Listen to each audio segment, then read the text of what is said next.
खुदावंद यीशु की इंजील मुकद्दस मत्ती के मुताबिक उसका 17वां बाब 10 से 13 आयत तक। उस वक्त जब यीशु और शागिर्द पहाड़ से उतरे तो शागिर्दों ने उससे सवाल करके कहा कि फकीर क्यों कहते हैं कि इलियास का पहले आना जरूर है। उसने जवाब में कहा कि इलियास अलबत्ता आएगा और सब कुछ बहाल करेगा, मगर मैं तुमसे कहता हूँ कि इलियास तो आ चुका, लेकिन उन्होंने उसको नहीं पहचाना, बल्कि जो चाहा उसके साथ किया। इसी तरह एक इंसान भी उनके हाथ से दुख उठाएगा।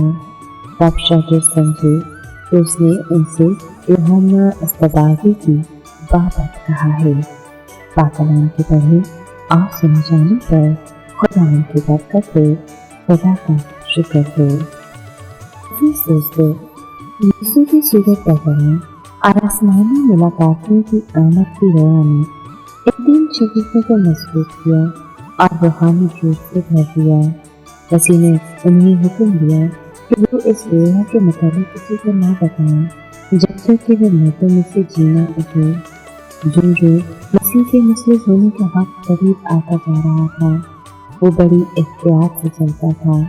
ऐसा न हो कि आवाम बगावत पर आमादा हो जाए। और यही वजह थी कि उसने अपने शागिर्दों को उस रोने की बाबत बताने से मना किया था, क्योंकि अगर जो कुछ शागिर्द यीशु के मुताबिक जानते थे लोगों को बता देते तो वो यकीनन बगावत करने पर तैयार हो जाते। शागिर्दों ने तो उसके मुद्दों में से जी उठने का ये मतलब दिया कि उस वक्त दुनिया का खात्मा होगा और उसकी बादशाही कायम होगी। उनका ख्याल था कि इससे पहले इलियास आएगा। मसीह ने उन्हें पहले बता दिया था कि ये पेशेंगोई यूहन्ना बपतिस्मा देने वाले में पूरी हो चुकी है। यहाँ यीशु ने यूहन्ना का नाम तो नहीं लिया, मगर शागिर्द समझ गए कि वो उसी की बात कहता है।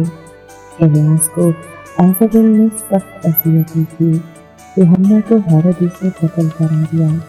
इसी तरह ये ज़रूरी बात थी कि मसीह यीशु भी दुख उठाए।